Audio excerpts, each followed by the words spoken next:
To win this award is absolutely terrific because I've been here for quite a while and I know how wonderful our kids and families and teachers are. And I've been a traveling teacher for many, many years, and Hoover is a very, very special place. It is truly a family, and we all work together to do the best we can for our children.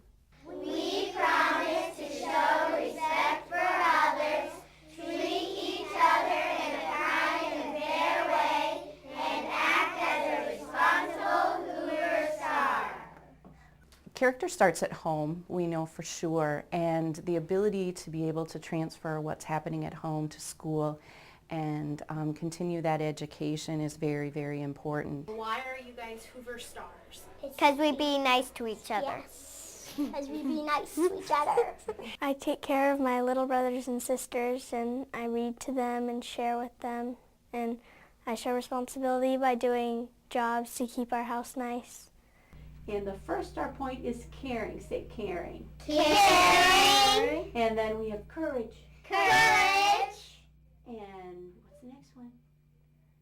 Honesty. What's the next one? Respect.